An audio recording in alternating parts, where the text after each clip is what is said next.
Merci pour votre présence et votre appui. Nous avons lancé donc médiatiquement parlant au niveau international le CIAO. C'est de rassurer l'ensemble des partenaires sur la capacité historique du Burkina Faso à organiser et à réussir les événements. Du reste, l'année passée, nous avons organisé le festival qui a été créé de nous.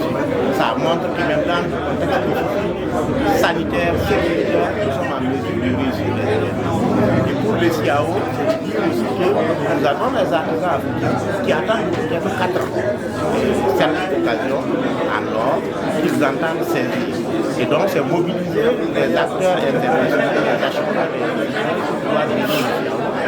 et leur donner l'assurance que nous sommes conscients des défis sécuritaires et des mesures appropriées au niveau sécuritaire et sanitaire sont prises pour pouvoir adresser ces questions et permettre à chacun de venir en paix et de repartir en paix.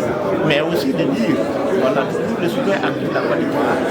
Vous voyez son Excellence, mon grand frère, l'ambassadeur de la Côte d'Ivoire ici, qui nous soutient, mais aussi, à date, les artisans ivoiriens sont les plus nombreux à s'être inscrits déjà pour les missions. Donc ça montre la relation historique fraternelle et qui mérite d'être soulignée. L'avantage du CIAO, c'est que c'est d'abord aussi pour nouer des contacts. Vous avez des acheteurs qui viennent pour identifier des potentiels fournisseurs, des potentiels vendeurs, ni nous des relations et donc conclure l'affaire par la suite. C'est pour cela aussi que des dispositions ont été prises pour faciliter leur arrivée, leur accueil, leur déplacement sur le site afin de les mettre également en contact avec ces vendeurs-là pour leur permettre de nouer des contacts, d'établir des relations et de les faire prospérer par la suite. Donc il y en a qui vont acheter directement sur place, mais il y en a aussi qui vont identifier et commander par la suite. Et grâce aujourd'hui à l'Internet et donc à la technologie, ce serait la conclusion du Je veux dire notre joie d'assister à cette conférence de presse aux côtés de M. le ministre en charge de l'artisanat et des général du CIAO. Comme le ministre l'a dit, la Côte d'Ivoire a une forte participation à ce CIAO et la réponse à cette participation a été donnée par M. le ministre, à savoir que la Côte d'Ivoire et le Burkina Faso sont des pays frères et que la Côte d'Ivoire croit au Burkina Faso. La Côte d'Ivoire croit aux efforts qui sont faits par les autorités burkinabées et donc venir en si grand nombre est la marque de la confiance, est la marque de la foi, mais aussi du soutien que la Côte d'Ivoire apporte à son frère, à ses frères et sœurs du Burkina, afin que de façon définitive la paix revienne et que le vivre ensemble devienne comme toujours cette réalité vivante. Moi-même qui vous parle, j'ai été en charge du ministère de la Culture et de la Francophonie de la Côte d'Ivoire pendant près de 10 ans. J'ai participé à 4 FESPACO, à 2 CIAO et chaque fois la participation ivoirienne a été massive. On annonce des dizaines, mais il y aura peut-être des milliers parce que les Ivoiriens viennent par car, par train, par véhicule. Donc nous disons merci à nos frères. Le chef de l'État du Burkina était en Côte d'Ivoire il y a quelques jours. Il a été reçu par le chef de l'État Alassane Ouattara. C'est bien la preuve qu'au sommet, les rapports sont excellents et qu'à la base, les opérateurs culturels, les opérateurs économiques et surtout les artisans ivoiriens vont montrer que la Côte d'Ivoire est avec le Burkina Faso. C'est pour cela qu'ici à Paris, je suis venu soutenir mon homologue du Burkina en soutenant et en accueillant M. le ministre et le directeur général du CIAO. Merci. C'est clair, hein, le mot, c'est un mot de satisfaction parce que sur le plan qualité des participants, c'était très intéressant. Vous avez vu que ça a été présidé par le ministre, vous avez vu plusieurs ambassadeurs, des consuls généraux, des représentants d'ambassades, vous avez vu aussi des partenaires de la presse internationale, vous avez vu des burkinabés de la diaspora qui sont là. Vous avez vu des exposants réguliers au salon qui étaient là. Vous avez vu des galéristes qui étaient dans la salle.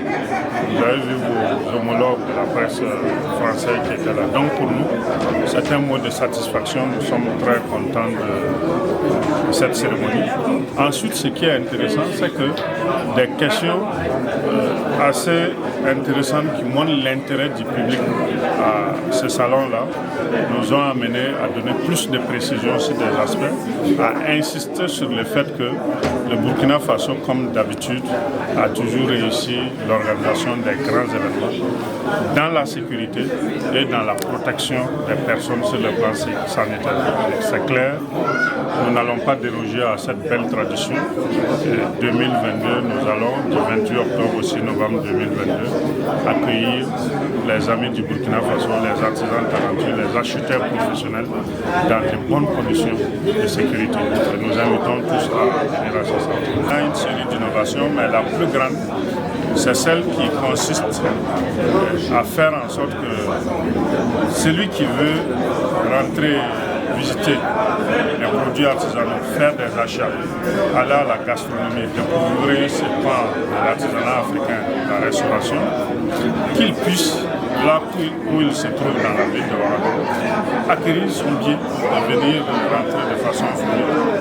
En plus d'avoir la possibilité de l'avoir sur son Android, il a la possibilité de l'acheter dans tout autre point de vente, des billets physiques, parce que nous aurons, n'est-ce pas, des lieux de vente de tickets à travers la ville, dans certains supermarchés et dans certaines stations-service d'essence.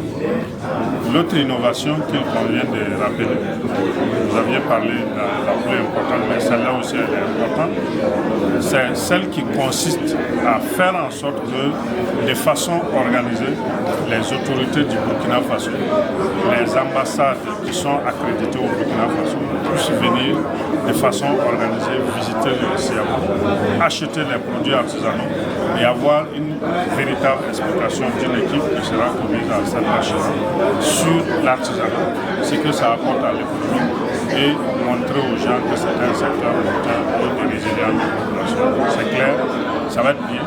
Et je pense qu'il faut que vous nous accompagniez davantage, comme vous l'avez fait aujourd'hui, à relayer l'information pour que le grand public puisse venir à cette intéressante fête de l'artisanat africain.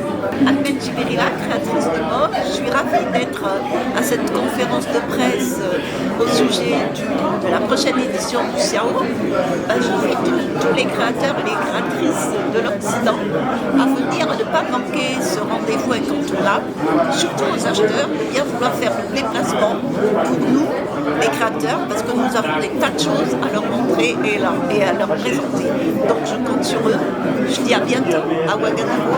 Je vois que les défis sont grands, mais qu'il y a un investissement certain et que la session 2022 a de grandes chances d'être un événement considérable pour le Burkina, pour renforcer la position du Burkina sur l'Afrique et pour renforcer les liens qui se sont tissés aujourd'hui avec les pays limitrophes. Je vais essayer de m'organiser en tant que journaliste pour pouvoir y être, parce que j'écris pour un média qui aujourd'hui totalise 1 million de visiteurs uniques par mois et c'est dans mon ADN d'africaine à moitié de aussi développer une visibilité qui va pouvoir être